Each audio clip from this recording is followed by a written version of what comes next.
안녕하세요. 오늘도 저와 함께 신약 세계로 한번 들어가 보시겠습니다. 오늘은 요거 요거에 대해서 좀 요거 요거에 대해서 좀 이야기를 좀 나눠 볼게요. 부에 대해서 이야기를 나눠 보겠습니다. 부와 가난에 대해서 이야기를 나눌 건데요. 자, 예수님 살던 당시 예수님이 살았던 지역, 팔레스틴 지역은 로마의 지배를 받고 있었죠. 자, 로마 제국이 가지고 있는 특징 중에 하나가 있는데 그것이 무엇이냐? 끔찍할 정도의 빈부의 격차를 가지고 있었어요. 그러니까 로마 제국은 뭐 우리는 이제 그 상류층, 그 다음에 상류층 밑에 중산층, 그 다음에 그 밑에 하층민 뭐 이렇게 나눠가지고 이야기를 하잖아요. 근데 로마 제국에서는 이 중산층 가운데가 없어요. 그러니까 부유하거나 가난하거나 딱 이렇게밖에 없는데 이 문제가 뭐냐? 대부분의 사람들이 여기 있었다라는 거예요.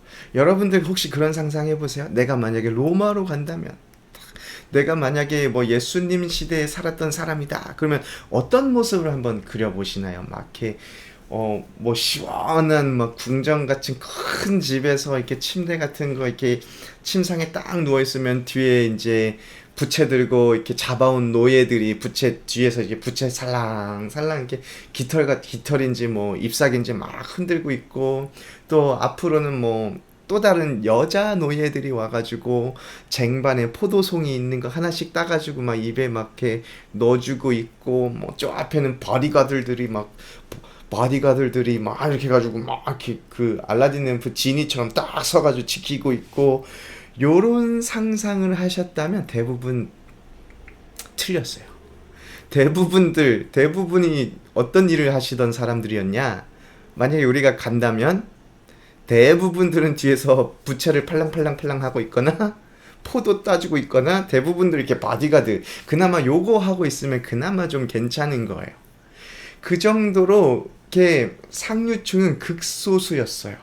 자, 로마 제국의 총 인구 중에 3%만 극도로 부유했어요. 방금 제가 말한 그런 삶을 살았다라는 거죠. 그리고 17%는 그냥 저냥 먹고 살만 했습니다. 그러니까 100명이 있으면 100명 중에 3명만 극도로 부유했고 100명 중에 17명은 그냥 먹고 살만 했습니다. 그리고 25%는 그냥 가난. 100명이 있으면 4분의 1이죠. 25%면 25명은 그냥 가난하신 분들이에요. 그 나머지는 뭐냐? 나머지는 자, 극도로 가난입니다. 여러분, 그러면은 그 부자와 부자가 아닌 사람의 기준이 뭘까요? 성경에서 말하는 그 부자의 기준은 아주 쉽게 생각해서 하루에 3끼 식사가 가능하면 부자예요. 여러분, 우리가 사는 지금 이 시대에서 부자의 기준이 뭐죠? 저는 잘 모르겠는데 약간 그런 말이 있더라고요. 자, 뭐 금수저, 은수저, 뭐 흙수저, 숙수저, 뭐 이런 걸 나누는 뭐 농담인데, 그 나의 부모님이 나의 자녀의 그 대학까지 책임져 줄 수 있다. 그러면 나는 금수저. 부모님이 나를 책임져 줄 수 있다. 나까지는 책임져 줄 수 있다. 그러면 은수저.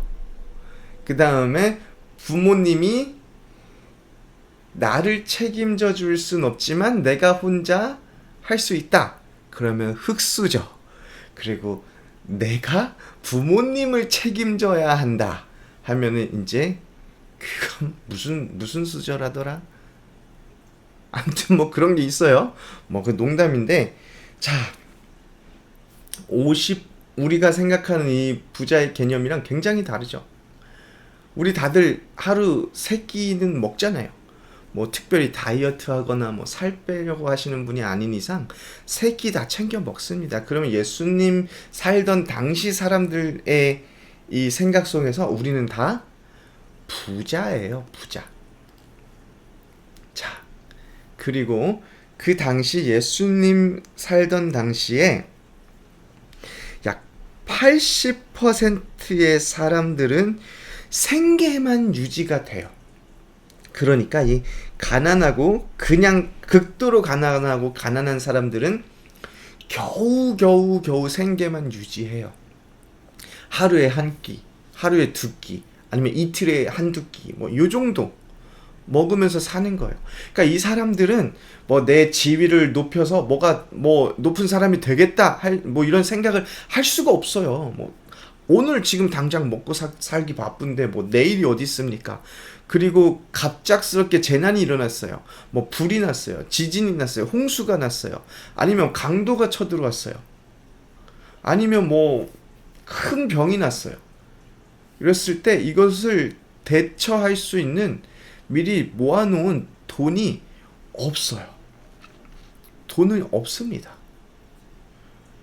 그리고 뭐 이 사람들 중에 진짜 운이 좋으면 뭐 사도 바울처럼 텐트 만드는 기술을 가지고 있었죠. 상업을 배울 수 있는 기회가 있었어요.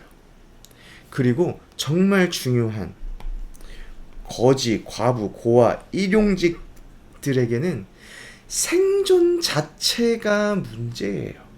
생존. 다른 거를 뭐 생각할 수가 없어요. 생존 자체가 문제인 것입니다. 자, 그리고 그 신약 시대 로마 제국 전체 인구의 28%는 생계에 필요한 일용할 양식을 보장할 수가 없었대요. 오늘 먹을 수 있는 일용할 양식이 없다라는 거예요. 여러분, 우리 주기도문 보면은 이렇게 나와 있죠. 오늘날 우리에게 일용할 양식을 주옵시고. 우리 사실 뭐 주기도문 하면서 오늘날 우리에게 일용할 양식을 주옵시고라는 말이 이 말에 대해서 사실 우리는 아무 느낌이 없어요. 그냥 담담하죠. 왜냐면 일용할 양식 주신 거 감사하는 게 막연합니다. 왜냐면 당장 냉장고 열어서 뭐 먹을 게 있어요. 뭐 정 없으면 그냥 밥에 물이라도 말아 먹을 수가 있어요. 근데 그 당시 사람들은 100명 중에 28명은 일용할 양식이 보장되어 있지 않았다라는 거예요. 그러니까 주기도문 기도할 때 오늘날 우리에게 일용할 양식을 주옵시고 라는 이 기도가 얼마나 간절한 기도였겠습니까? 또 그 일용할 양식을 하나님께서 허락해 주셨을 때 이들에게 얼마나 큰 감사였을까요? 자, 예수님 시대에는 경건한 사람들 중에는 이 부를 하나님의 축복으로 생각하는 경우가 있었고, 가난을 하나님의 저주로 이해하는 경우가 아주 많았습니다. 내가 부유하다라는 것은 하나님께 축복을 받았다라는 것이죠. 근데 누군가가 가난하다, 그 사람은 하나님께 축복을 받지 못하고 저주를 받아서 가난할 수밖에 없다라고 이야기를 했어요. 근데 여러분, 부자와 나사로, 누가복음에 나오는 부자와 나사로를 보면 누가 천국에 가고 누가 지옥에 갔죠?